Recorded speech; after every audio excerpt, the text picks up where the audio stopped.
Here with head coach Todd Shulenberger for our weekly press conference. Todd, just a quick rundown of last week at ASU and going into this weekend. Yeah, well, we played a good ASU team.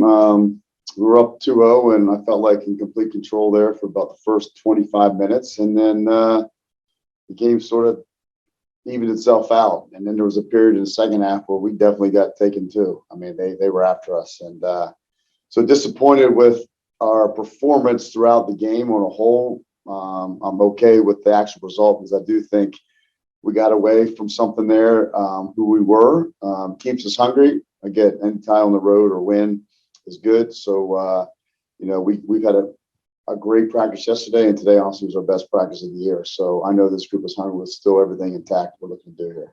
You come back home to play USC, UCLA this weekend. How big is this weekend for the team and for the home stretch? Well, it's a huge weekend. It's a huge weekend for all aspects. Pac-12 standings. It's a huge weekend for RPIs. It's a huge weekend for resume building for the NCAA tournament. And you got two good teams playing on Thursday night. I mean, USC's offense is high octane. We know who they got. They're well coached. They put the ball in the back of the net. Again, we got a good defense, and I think we put the ball in the back of the net too. So we're excited to get there. I do think our best game of the year was Stanford, and we lost that game. An unfortunate goal. So I'm excited to test ourselves again against a very good USC team, and then do the same thing on Sunday against UCLA. What does USC bring that other teams might not have?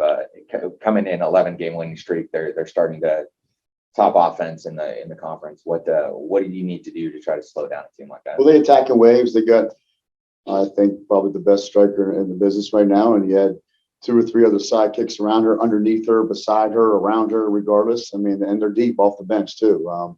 So you have to contain that offense, and but I do think they're going to have to contain our offense. Let's be real here. We're not a push around team that we're just going to be sitting back and defending for our life. So again, we got to do our job defensively, and they've got to take care of us defensively as well. So I do think it's going to be a back and forth game that will open up.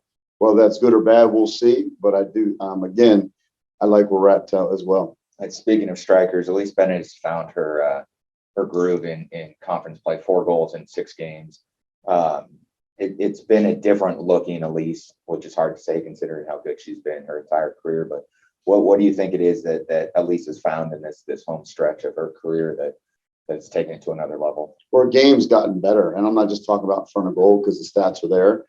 It's that she's just more comfortable with the ball, and that's taken some time for her. And so she's not just this physical specimen right now that can run by people. She's a girl now that can settle the game and play some soccer. So again, she creates a lot of opportunity for us, and they hopefully a lot of headaches for opposition. So she's in a good spot. She's ready to go, and I'd like to see her what she's up for down the stretch here.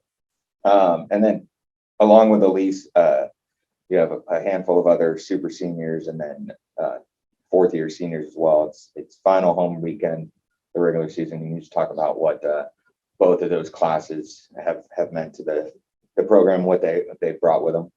Well, the first group, the super seniors, that was my first recruiting class here at Washington State. They've done nothing but achieve in the classroom and on the soccer field. They've been to the College Cup. They've been to numerous NCAA tournaments. So to be my first recruiting class and those girls to succeed will be an exciting but difficult day on Sunday because they do mean a lot to this program.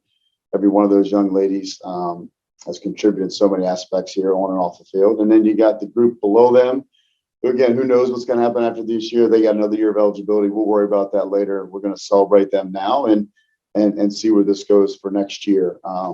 But again, it's a great opportunity here to celebrate all these young ladies and hopefully have a good weekend here. And then also lastly, Thursday is breast cancer awareness. Can you speak a little bit about what that means for the team, for the program to represent like that? Yeah, it's definitely a day of, in an area where we tend to want to focus on here this month of October. And we've got loved ones and family members, and everyone has somebody they know that might have battled this terrible disease. And, we're excited to put on the pink that night and represent. And again, these girls will be ready, excited for this.